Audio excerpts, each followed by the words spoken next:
Welcome, everybody. Welcome back to the Investor Shed podcast. It's just another Monday. Thanks for coming. Just another manic Monday. Nick's buying stocks. We're late this morning because Nick was buying and selling options, by the way. Hold on. I got to sell this option. I know. I felt bad. You're like, okay, I'll wait again. Yeah, I'm like, oh my God, my Palantir options were just executed. By all means, Nick, we're supposed to start at 8:45. Please go ahead and mess around with Robinhood. Yeah. Well, made $1,000 this morning. You did. Congratulations. Thanks. It's cool watching you do that because I have no idea. And we've talked about this on past episodes. Like, it looks so foreign to me when you're doing this. You're like, oh, I'm going to buy it for 34 cents. And I hope it goes to 36 cents by the end of the day. And then I'm going to by the end of the podcast. By the end of the podcast. Yeah. Yeah. And I'm just like, if you maximize that order with a huge swing, you're going to either make a lot of money or lose a lot of money. Seems like you're doing okay, though. Thanks. Yeah, I'm trying to stay disciplined and not use more than 15% of my portfolio to invest in these risky option trades. Okay. But it is so tempting to just keep going. So I've been using margin instead. It's like when you're at the casino, right? The analogy is you never leave the table during a hot streak. Like you never leave when it's hot. It's hot right now. Yeah. Why would you stop? Well, because then you'll eventually lose. Right. Eventually. The longer you sit there. Yeah. A hurricane will come and tear that building apart. The house always wins, Nick. Yeah. So anyway, outside of stock investing, got some new deals in the pipeline. You do, yeah. Real estate deals. We haven't talked about real estate in an episode or two. Yep, that's true. And you're going to be a part of this one. Yeah. Appreciate that. Thanks for your money again and your trust. Hey, you were so. What's funny is it is technically a trust. It is a trust. Oh, did you get your trust set up? No, it's through my 401k. It's a retirement trust. Oh, okay. It's a 401k. Let's talk about that. Yeah. How does that work? Really well, actually. So this year has been a pretty decent financial year for me. Like I'm hitting record highs already. I think we've talked about that in your business, in my business. So right now I'm at like 87,000 for the year. And I know last year I was trying to break 100 and I got to like 97. And we're only a little over halfway through the year. Yeah. That's great. Pretty nuts. So that has allowed me to like pay off all my debts other than the house basically and Sam's car. Yeah. And just fund my IRA and my 401k. So this year I decided to start my 401k. Being a solo entrepreneur, I am allowed to use my business checking account. Yeah. So do you have multiple retirement accounts now? Mm-hmm. Okay. How many retirement accounts do you have? 2. Okay. Yeah. So I've got my IRA, which is its own specific account, and then my 401k, which is what's the difference between the two? The difference between the two is there's going to be a couple things that are different. IRAs, anybody can have an IRA. Okay. Right. So like, doesn't matter how much income you make, you can have an IRA. It can be traditional. If you need to go Roth, you have to do the backdoor Roth method. That's a subject for a different day. But to put it plainly, everyone can have an IRA.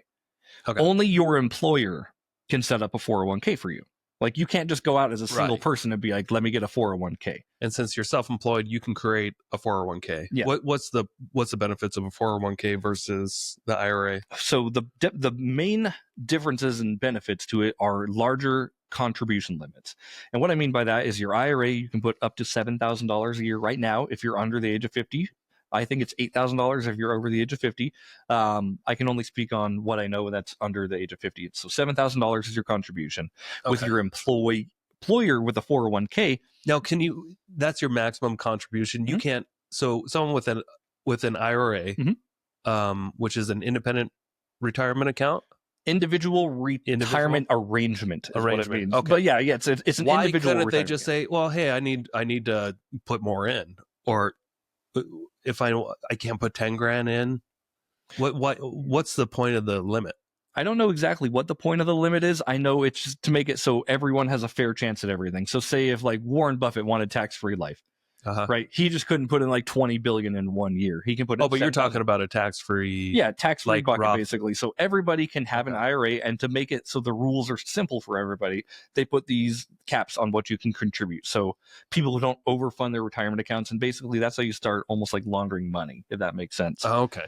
I don't know exactly why. I'm not part of the IRS, or I can't tell you exactly why. But the 401k, you can put in a lot more money.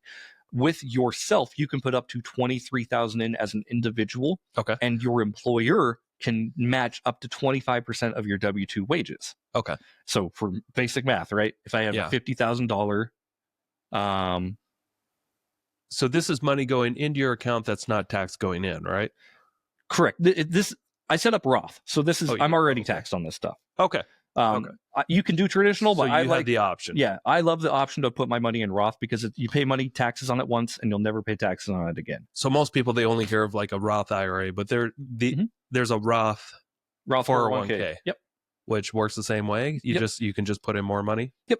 And like I said, the contribution limits are $23,000 if you're under age of 50 for the employee, and your employer can match up to 25% of your W-2. Again, $50,000 W-2, your employer can put in $12,500 plus your $23,000. You're at $35,500 instead of $7,000. Okay. Right. And that's just a basic example, right? And you as the employer can fund your employee and match stuff and get tax deductions, I'm sure. So it's a business expense when I put that in. Business expense. Yeah. Okay. Right. So, and I plan on doing that this year. I'm going to put exactly $12,500 because I'm taking a $50,000 W-2, $12,500 from my employee, and I'm going to match my $23,000 in my. So I will have a $35,500 401k by the end of the year. Okay. With all the money that you're going to be paying me interest as well, of course, on this deal we're doing. So. Oh yeah. 18%, baby. Yeah, we'll talk about that. I had a couple things I wanted to run by you, but okay. We can talk about it openly here. No one's listening. Have you seen the numbers lately on this podcast? I have not. Yeah, like I think 4 people are listening. You talk about damn stocks for 7 episodes in a row. Yeah, I don't know. People are like, I don't care about options. Tell me the deals. But it's a good time to get together with you and get caught up on stuff. It is. Yeah. I like the content's great, of course. Like, I love this, but like, it is time to just like sit and chill with you. And that's like my favorite part of this. So, yeah. We could be doing this at Denny's. We could. It'd be loud. We just wear the microphones. We could. That little thing. People are going to have to listen to me eat a Grand Slamwich. And that's pretty sloppy with a microphone. I've never seen you eat a Grand Slamwich. You usually get disgusting. The biscuit, the gravy biscuits. I do get the gravy biscuits. That's true. Yeah. You usually get the omelet? No, you don't get the omelet. I change it up. You do. Every once in a while. Yeah. It depends on how hungry I am. Yeah. Yeah. Okay. I usually like my protein. My sausages. Right. Oh, have to be somewhere on the plate. It cures all your ailments. And you've said that before. Yeah. The reason why we are so damn healthy is because we eat so much sausage. I don't think I've ever had a sausage and felt bad. Yeah. Afterwards, I'm always just like energy. Oh man! Wow! Like I just took a testosterone shot. I just feel amazing any time of day, too. Yeah. We just went camping over the weekend. Mm-hmm. Out to the Hope area, Samoan. Okay. And just before I go to bed, I usually like to eat one of those big Costco sausages. Okay. And grill it up over the fire. Nice.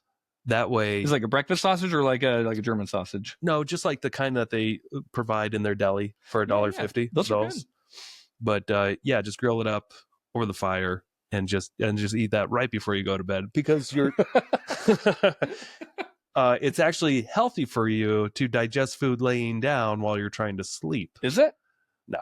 I'm like, I don't know where the science is. I think Andrew Huberman did say that one time, though. No, I don't think. Before you go to bed every night, just eat a big hot dog. Eat a big sausage over the fire. Yeah. No, I always feel great. I sleep good. I feel good. And it does help with sleep. So, I mean, that counts for something, right? But, so again, like the whole point of this is to supercharge my retirement accounts. Mm-hmm. Since I haven't done that for the first 35 years of my life, I should probably put my foot on the gas for that. Right. So you want to retire someday? I do, and I want to have a bucket of tax-free wealth that I can play in. Like that's what's most important about this right now. Like the tax-free wealth that I get to play and do deals in. Yeah, because you've been in an interesting industry where you're surrounded by real estate investors who can make great deals and pay you much better returns than what you can get passively in stock markets or bonds or growing at a regular annual rate of 5 to 6%, which isn't bad. There's nothing you wrong can do with a lot better by self-directing that into deals that you know how to underwrite. And self-directing is just so fun. It is. Like it really is. And I know you're like huge into stocks right now. You can do stocks in your 401k and your IRA. As soon as I figure out how to open, I think I made. You got to open a Robinhood crypto account or whatever it is. No, okay. So what I did was not Robinhood. I thought in order to be completely self-directing, I have to have this LLC. And then my Roth IRA invests in this LLC that it owns, and then that can go off and do whatever. It's not true. All that can really go do is write checks for real estate deals and stuff like that. But I can't open up any stock or brokerage accounts with an LLC owned. Yes, you can. No. Okay.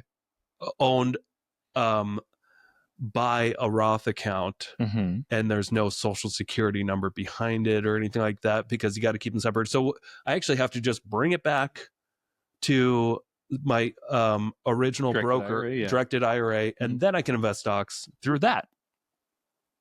They've said specifically on their podcast that they have a partnership with Gemini, where Gemini does not need your social security number. It's like a Gemini Roth account. Yes. Okay, let's open that. Let's shut the podcast down. They specifically say they have a partnership with Gemini. Really? Okay. That understands how the Roth works and does not need your personal identification or your social security. It opens up with the Roth EIN. So that social LLC that you have, the EIN, that's what you're going to be using to. Okay. Well, so with Gemini though, that's just crypto, right?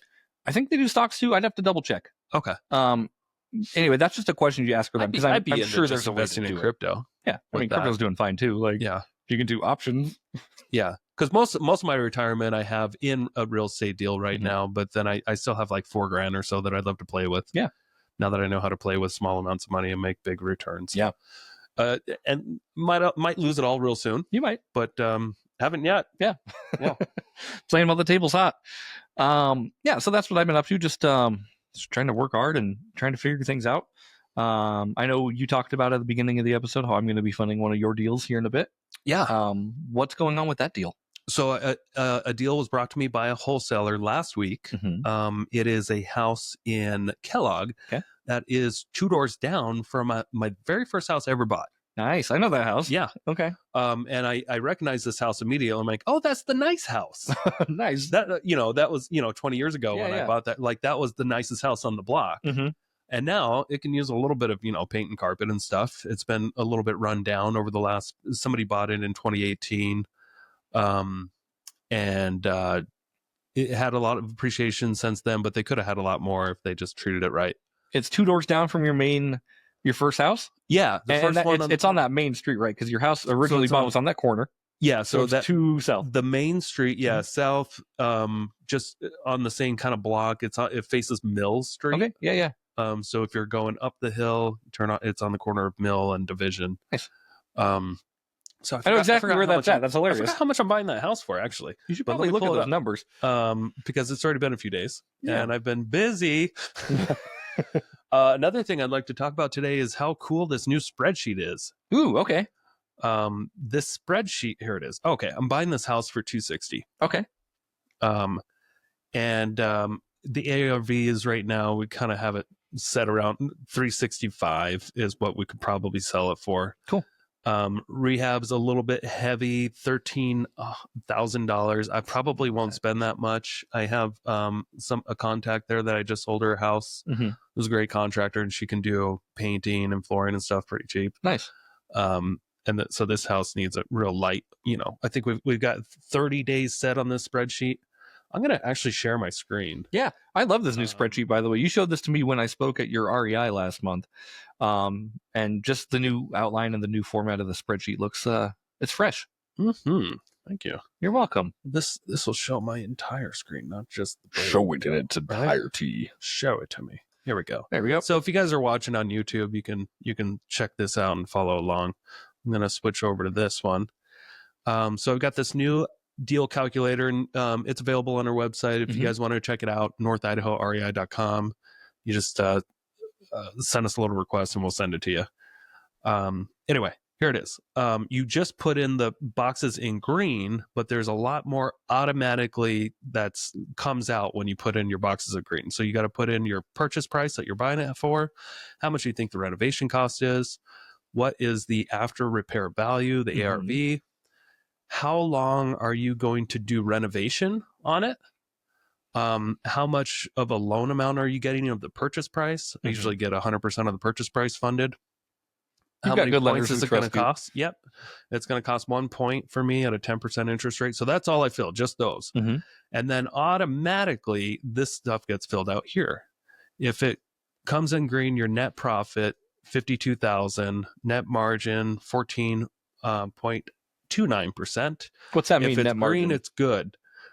Your net, so your the net margin of, like, this is the profit percentage Gotcha. Okay. of the total amount of cash needed, and then when it goes to sell, like how much of your margin. It's about making about 15%. Cool. Even though it's almost a 70% deal. Right. Or sorry, 75% deal. That makes sense. Okay. So right here you can see this is okay for some flippers. So it's actually not a juicy 65% deal or even a 70% deal. It's a 75% deal. However, I'm comfortable doing this one because this doesn't need a heavy renovation. Mm-hmm. If it needs a heavy renovation, I'm more looking in the 70 to 65%. This is also going to be at an entry level price point. Mm-hmm. So I'm comfortable being in that yellow, but my net profit is still showing in the green. Should make about 50 grand on this deal and have most of it funded by other people. Yeah.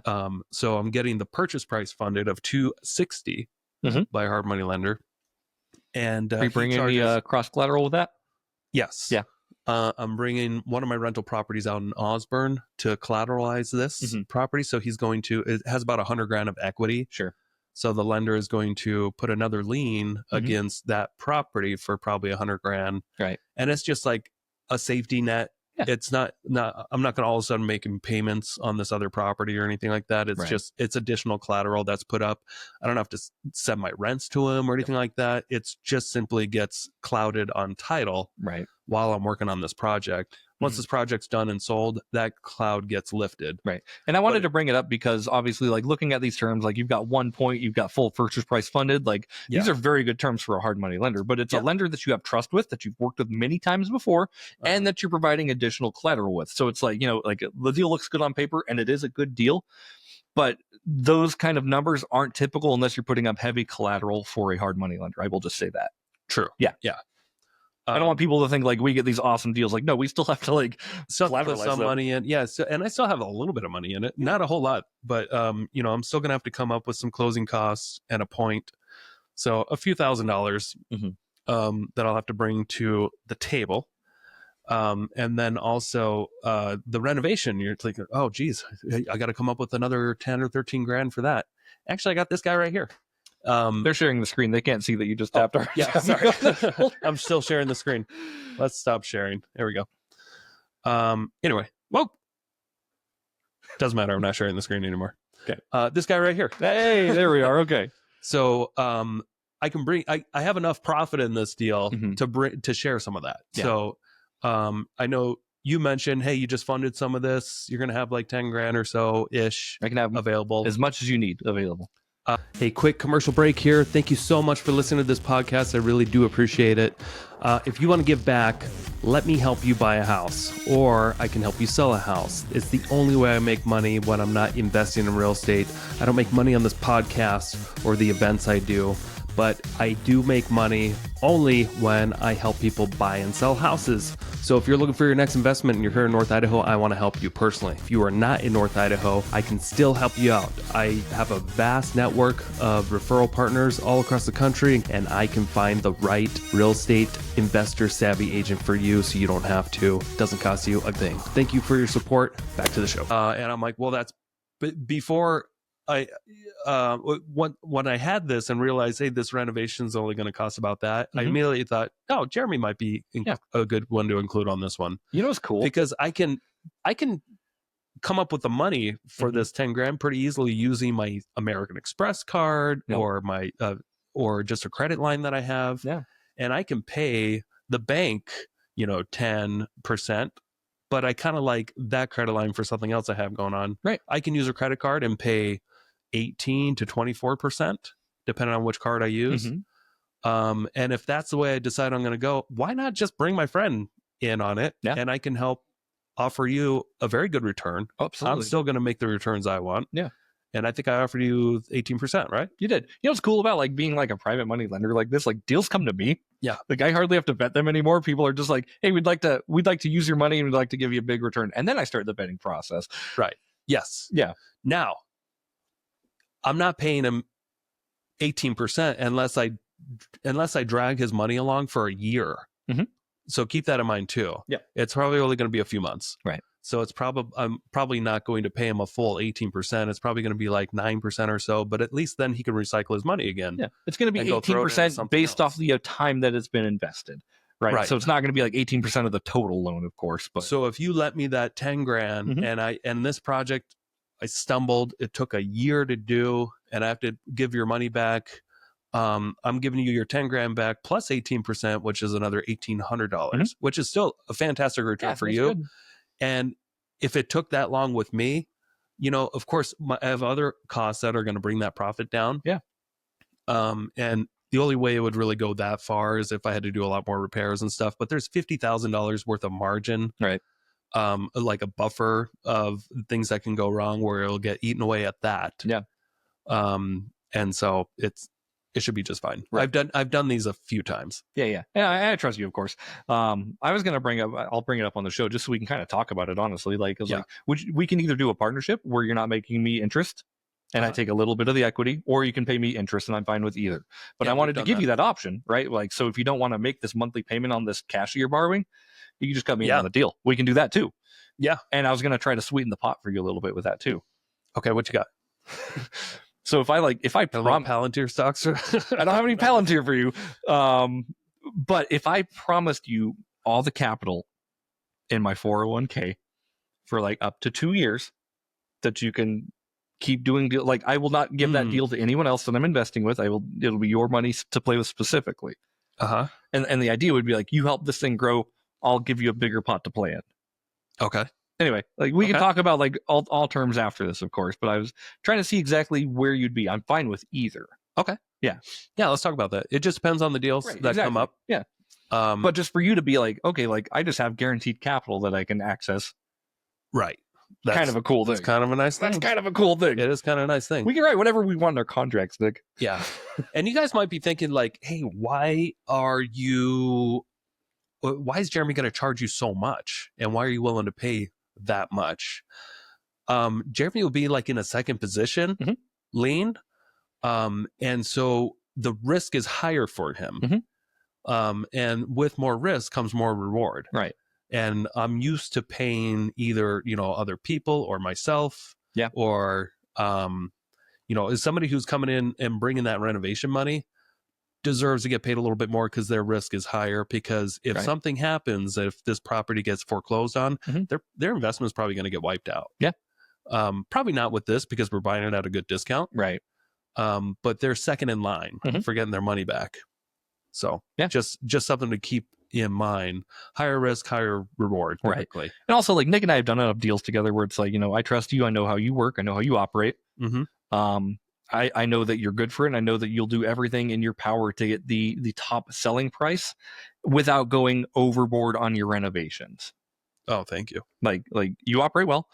You've made money on I think all the deals that we've done together. And when you make money, I make money. So it's like, great. Yeah. I don't think you've been a part of any loser deals. Yeah. Violet was stretched out a little longer than we thought. Yeah. But we still made money. We made money. At the end of the day, we bought right. Yeah. 90% of my losses have been in new construction spec builds. Yeah. And then lost on one manufactured home. Oh, Blue Baron. Yeah. But I have yet to lose any money, and it's been over 10 years now, on a single family home flip. Right. You kind of know what you're doing. Yeah. It's safe to say that. Yeah. Well, I just buy right. Right. And I make mistakes. I've made mistakes on almost every single family home. They're to be expected, to be honest with you. Like I expect there to be hiccups. I probably sold some too low. I've taken too long on some renovations, been wrong about the budgets, made several mistakes. But the one mistake I will never make, hopefully, on a single family home is paying too much up front when you're buying. You make your money when you buy. Yeah. Because I know that if the house that I'm buying right now, I'm not closing on it until I get inspection done. Right. Until I check the sewer, like trying to, all these things that I've learned from in the past, like I'm trying to make them a little bit more bulletproof before I ever close. Sure. And verify with more than just, my opinion of the after repair value. I want to hear other people's opinions. Right. And I want to hear other people's opinions on the condition of the house, not just mine. Yeah. Because I'll be honest, like no matter how good I get at this, when I want something to work out, I stretch reality a little bit in my mind. That's true. On what I think something can maybe sell for, or how easy a renovation is going to be, Right. or how little money it's going to take, how long it will take. I go into a little bit of fantasy land with everything, except for what I'm buying it for. Right. I try to be as conservative as I can. You try to buy with logic, and I love that, really. Like, a lot of people, that's the only logic I have left. like you said, though, like, a lot of people, they have wishful thinking, like, oh, if I do this, or if I over renovate this, or if I add this, is like, oh, I can make it sell for this. But then really, you're just adding to your bottom line, or you're subtracting from it. Yeah. And you're not making more money, you're just spending more money. And I try to use that same logic when I'm investing in option plays. Oh my God, enough option. Enough. I try to buy right. Buy distressed option calls. Okay. So let's run down this property real quick. So is it a 2-1 in Kellogg? It is actually a I think it's a 4-bedroom, 2-bath. Holy moly. Yeah, let's pull it up here. All I know is you sent me an email that said, do you want to make 18% annualized on your money? And I'm like, yeah. Yep. I kind of do. I kind of do. Yeah, why not? What else are you going to do with it? Specifically, since like that money is set aside for investing. Yeah. And it's set aside to be tax-free growth. So like, no matter what you pay me, I'm just making money tax-free on it, which is like incredible. I feel like I'm cheating the IRS when I do these deals, to be honest with you. Doesn't it feel like cheating a little bit? Yeah. You don't have to pay tax on these ever again. They do encourage it. They encourage it because we need housing. We need housing to improve and all that stuff. Okay, so it's a 4-bedroom, 2-bath, 2,000. Holy moly. 98 square feet. And it's going to be at a price point in the mid 300s, which to get a house that big and that good a shape in Kellogg is just very, very likely to sell. And it also had a major remodel done in 2016. So FHA, less USDA, than a decade. VA. It went VA in 2019. So it was listed in 2018, sold in 2019. Will it go USDA again, you think? Well, USDA is a different type of loan. Right. Oh, definitely. Okay, yeah. Cool. Yeah. It's Department of Agriculture, right? It's like farmland almost, right? Yeah, U.S. Department of something, agriculture. Yeah, I think you're right. But more importantly, like, is it FHA, USDA, VA approved? Right. Now, something to keep in mind, since this will be a shorter renovation, like 30 days or less, when I go to relist it, I cannot actually offer FHA. Oh, because it hasn't been seasoned, huh? Yeah, there's a seasoning period, but gotcha. I can offer, if someone has a VA loan or USDA or conventional loan, I can offer that, but we can't actually accept any FHA offers until we've owned it for 90 days. Gotcha. Okay. Yeah, so we have to own it for 90 days, and then once we can't accept any contracts until we've seasoned for 90 days. So we can't just close in 3 months. Right. Like if there's an FHA buyer and they're like, okay, you've owned it 90 days, now we'll close on it. Yeah. We can't even go under contract for 90 days with an FHA buyer. Yeah. So I'd have to sit on the market for 2 months of not being listed until I can make it available for FHA. Yeah, that's not even that bad though. Like, honestly, like a 90-day seasoning period, like by the time you're done with the renovation, which you're anticipating 30 days, again, like you're sitting on the market for 2 months. If you haven't gotten to USDA or VA offers or conventional offers from there, or just cash or anything, like, then just open up FHA when it happens. Like, I think that's good. Yeah. So here's a look at the house. You can see in 2016, less than a decade ago, the roof was in really good shape. You're not siding's in good shape. Way, so I know. I'm just talking to you. The kitchen doesn't need renovating. I like that. The floor and painting does need work at this point. These are old. These are photos from like 7 years ago. Yeah. But I've got updated photos today. But I'm gonna get the full inspection. I should have got it done last week, but they kept pushing us off. Yeah. Which will happen. And got it in this area of town, really got to make sure that the sewer's been replaced. Yeah. Because they did mandate those a few years ago in that area, and a lot of people couldn't afford to do them. So we'll see if it ever got done. Sure. So there's still a little bit of due diligence to do before we close on that one, but we're trying to close in like just 2 weeks. Yeah. And then I bought another property that I haven't closed on yet, but we're closing. We should have closed Friday. It got delayed. Buying 2 building lots in Pinehurst. Ooh, okay. And just getting a good deal on a couple of lots. Purchasing them for I think $90,000 for 2. Oh gosh, I forgot how much. No, wow, I totally forgot I think it was $120 for 2. Okay. 2 lots averaging about 60 grand each, and they should be worth at least 85 each before we make improvements. And I'm partnering with an excavator, and he's going to, we're going to split profits 50-50, and he's going to spend a couple of weeks up there cutting in driveways and making them a lot more attractive and easier to sell. Nice. Yeah. That's awesome. So are they right next to each other? Yeah. Yeah. They're right next to each other. Even better. On a cul-de-sac in a nice neighborhood in Pinehurst. Nice. With all hookups available. So I love it. Assuming there's no catastrophic issues when it comes to building the building industry in the next 12 months, we should do just fine on those. Did you get a hard money loan on those as well? Yes. Yeah. Yep. Tell me about that. So pretty interesting. I just asked if I can have 100%, and I'm partnering with an excavator. And he said, yeah, let's do it. So I'm not bringing anything to closing except for, I think, his 1 point. Okay. It's not collateralized. Shouldn't be any payments for 6 months. And the excavator's doing all the improvements. Sounds like a Dougie Fresh deal if I know one. Yeah. So no collateral on that one. He thought it was cheap enough. Yeah. That's awesome. Where there's no issues. Cool. Yeah. So that's always helpful to have when you have a lender just offering to fund something without collateral. Yeah. It's nice to have an extra set of eyes that are also as confident about a deal as you are. Right. And usually when your lender is like that confident in a deal, I will say like that means the deal's pretty legit. Yeah. Like if it's an automatic yes from your funder, like, oh, okay, I think I'm going to do okay on this one. Now, some of the due diligence I made sure that we did on those because I bought building lots before thinking we can build and then had issues. I made sure we went through all the utilities, all the utility companies out there, the power company, the building department, called everybody and asked any issues here. Yeah. And then also when we got the title commitments, called up the title lady and said, hey, is there any issues here that we should be aware of? Yeah. So I feel good about closing on those. I haven't, no red flags from anybody in the industry. Yeah. On those. That's awesome. Yeah. Very cool. How big are the lots? Pretty good size. One's 1.6 acres, I believe. And then the other one's almost an acre. Cool. Three quarters or so.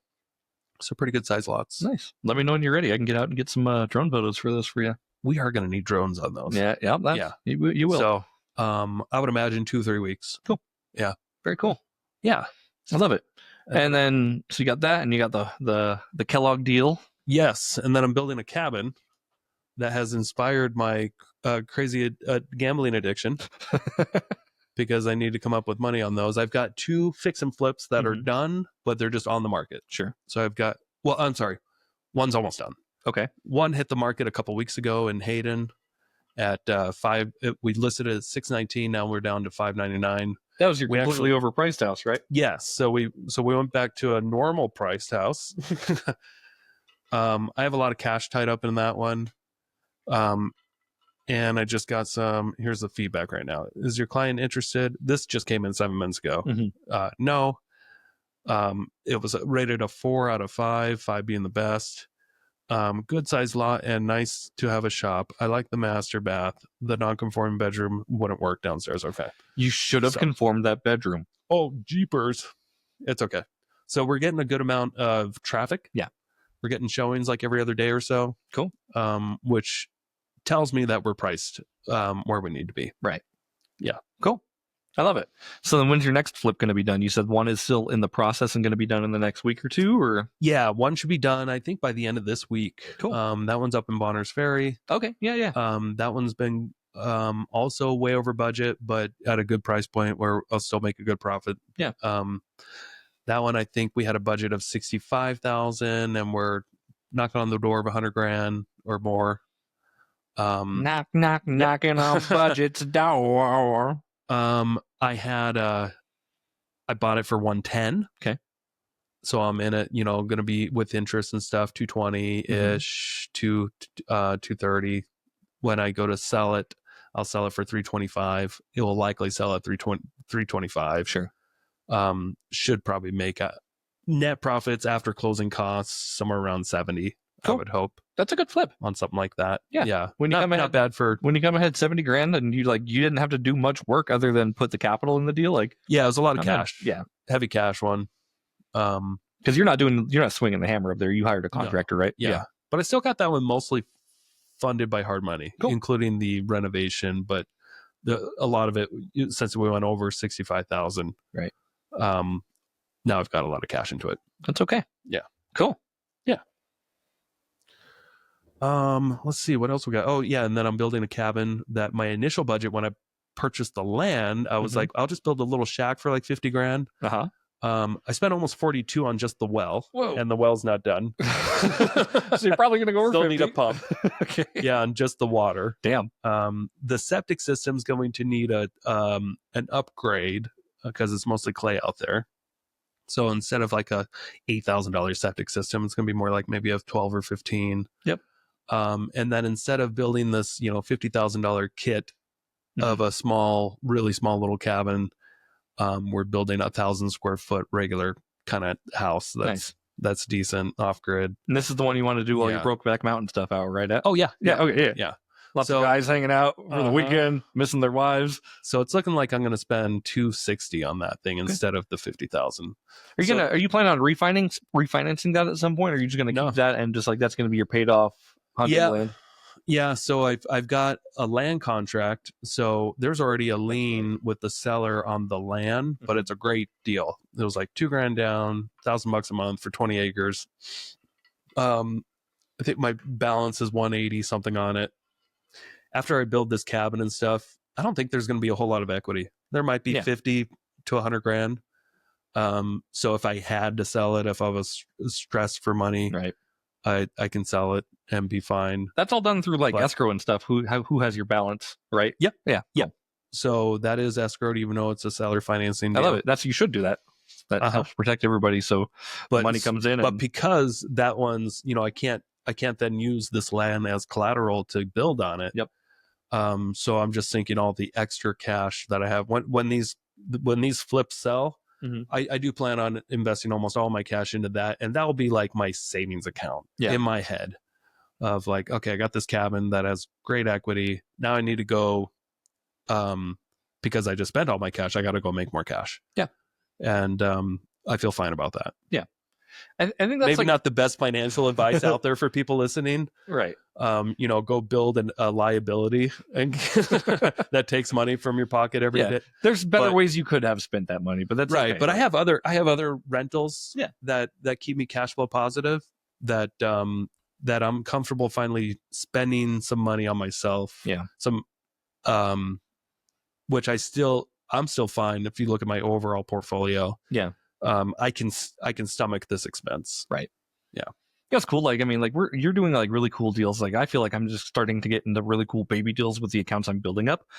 So out of my IRA, I have 22.5 available, and I've deployed that at 16% annualized, which it's pretty good. I'm making $300 a month off of my 22.5. Okay. And in my head, I'm like, okay, I don't get the tax benefits of owning real estate, but that's better than a rental would perform.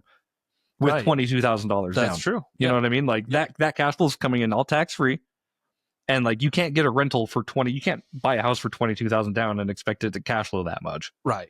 Without any renovations or repairs or anything. I'm like, the bang for the buck's pretty good. You don't have to all of a sudden you think you're doing great for 6 months, and then it's like, hey, we need $5,000 for a new heating system. Yep, exactly. So we're gonna wipe out all your cash. That's just not gonna happen. With this, right? Yeah. Yeah. I mean, obviously, the goal is to eventually buy real estate with these deals. But right now, private notes is working pretty well for me. And I like playing in this area. And it feels really good to be just a part of something. Right. I don't need to. I'm not the guy who does these big land development deals or anything. But I love having a little piece of the pie and be yeah, I did a cool thing. Yeah. It's really fun. Heck yeah. Yeah. I think that's what's fun about it is it's fun watching this money grow, of course, and it's fun just doing deals with really cool investors doing cool things. It fills my cup in a different way. I feel like I'm an asset. Heck yeah. Yeah. But right now you're making hay while the sun is shining, so to speak, with your business, and you're shoveling it all into appreciating assets. Yep. What kind of cryptos are you buying?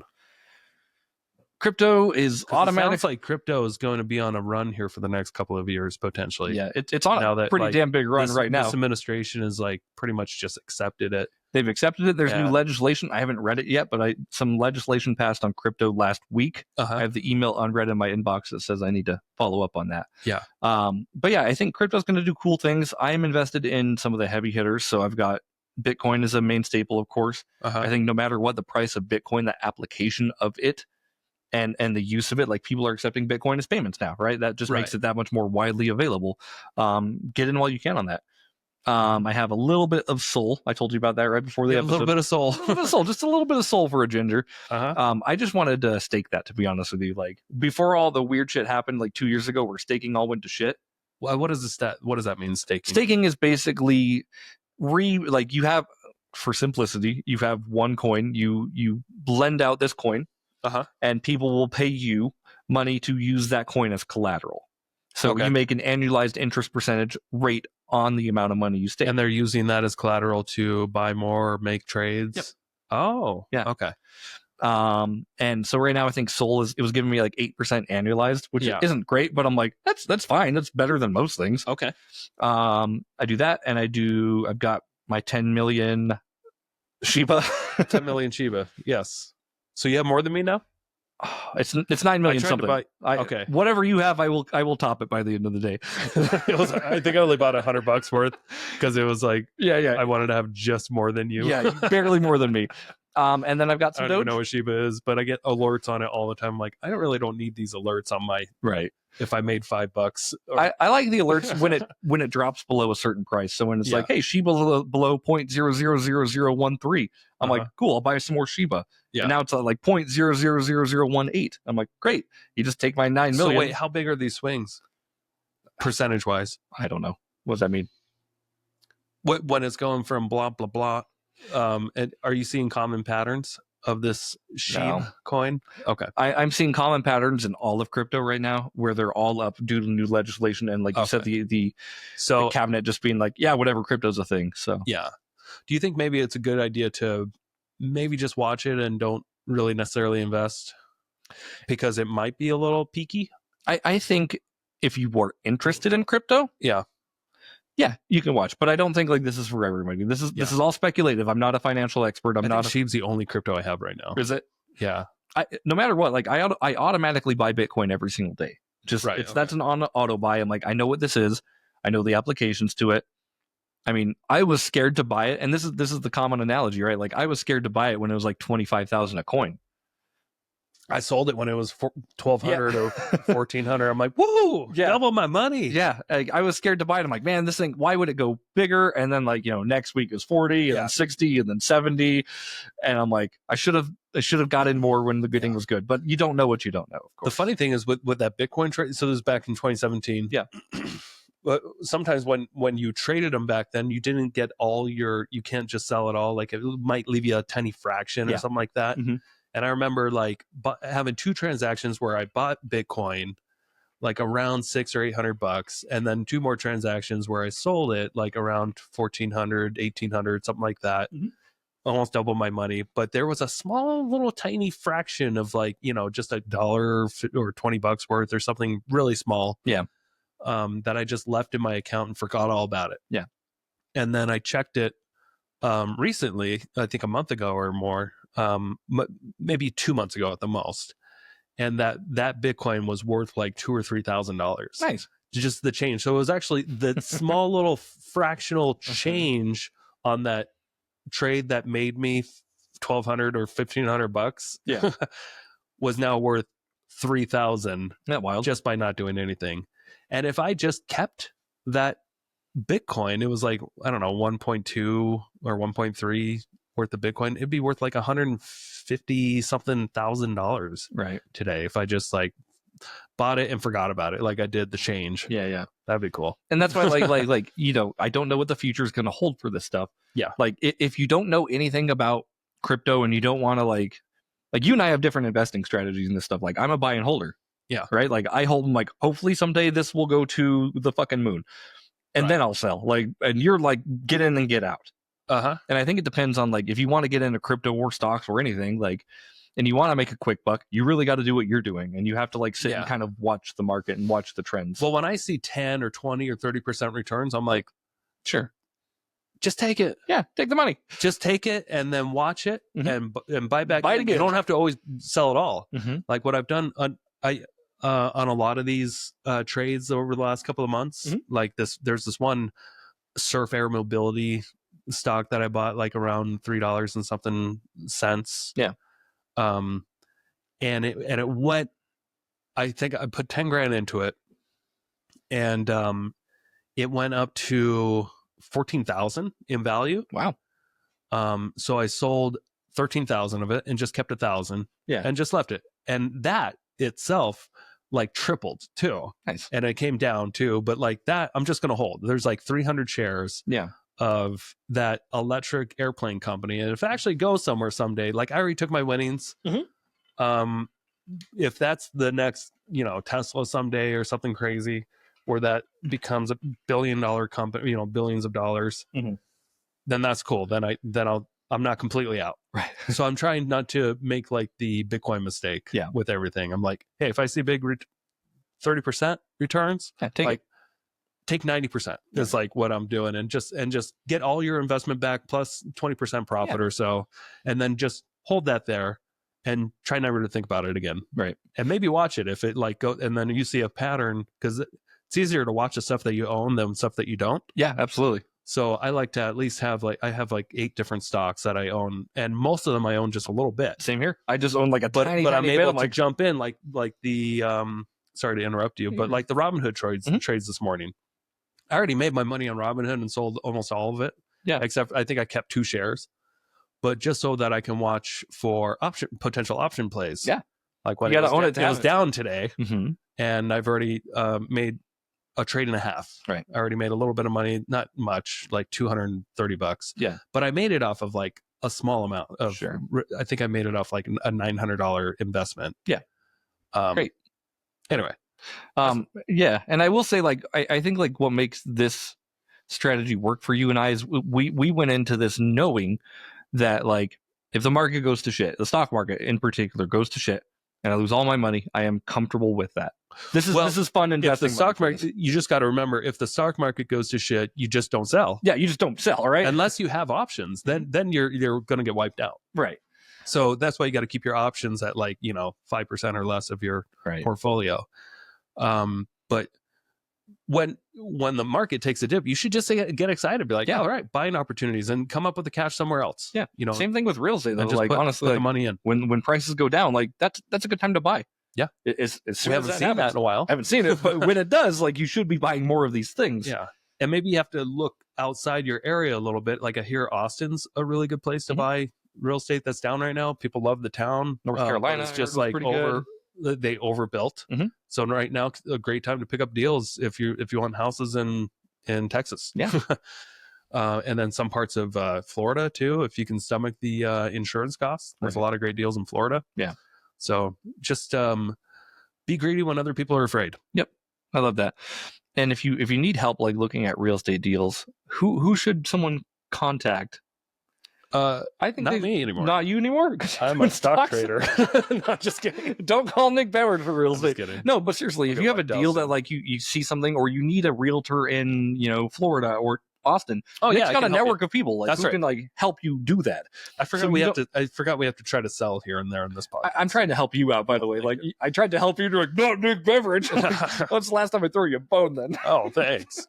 Yeah. No, but like Nick has I got referrals. He's got referrals. He's connected with a ton of agents on Bigger Pockets. He knows how people operate. He can find you the right agent for the right thing. And I think that is power right there. Just being able to leverage your relationships. So, and if you need money, Jeremy doesn't only lend out of his personal retirement, but you also lend hard money. I do. So don't forget to tell people that. Yeah. Don't forget to tell people that. Don't forget to tell people that we do these things, Nick. Okay, guys. We should probably wrap this up. Yeah. Thanks for sticking around. Hey, I do want to mention, I know we should probably start mentioning this at the top of the show. You got your school community? Yes. Yeah, it's Let's talk about community. That. Secret community. It's a secret society of real estate investors. It's like the Illuminati for investors. Yeah. It's a free mastermind that we're putting on for now. We'll see how long it goes. I like it so far. Yeah. But it's a mastermind community with weekly calls. Right now, they're Tuesday mornings. Don't cost you anything. So if you want to be a part of that, check out our details in the descriptions, or you can go to school.com and look for the Investor Shed. Yeah. And that's the Investor Shed Mastermind. Do you think we should start getting like guest speakers in this Tuesday morning call? We can when people actually start showing up. Like if we want to have Brett Shoemaker do like a 15-minute pitch, or like Josh Heikkila, or like somebody just like, hey, here's somebody give who an can update on what's going on with mortgages this week and stuff, because mortgages it's interesting what's going on with those, or some new tactics that like these people find. Like I think that'd be a little like cool, little juicy 15-minute juice nuggets. But people should reach out and tell us what you want. Just tell me what you want. Tell us what you want, what you really, really want. Just pretend you're Ryan Gosling in The Notebook, and what do you want? What do you want? Ari and Sam watched it this weekend. What do you want? I got to see that movie. Is that him being romantic? What do you want? He just yells at her. It's kind of sad. Was that before or after Brokeback Mountain? He wasn't in that, so I don't know. He wasn't? Your Honor, irrelevant. All right. We got to go. All right. Bye, everybody. Bye. Jake Gyllenhaal and Heath Ledger. Yeah. Oh, the other guy. The other. Thank you so much for checking out the Investor Shed podcast. If you enjoyed your time, make sure to leave a 5-star rating and review on Apple Podcasts and Spotify. Follow along on YouTube, TikTok, and Instagram at The Investor Shed for shorts and promos about each episode. Do you want to be a guest or know someone who has great real estate investing advice and stories? Reach out to us at theinvestorshed@gmail.com.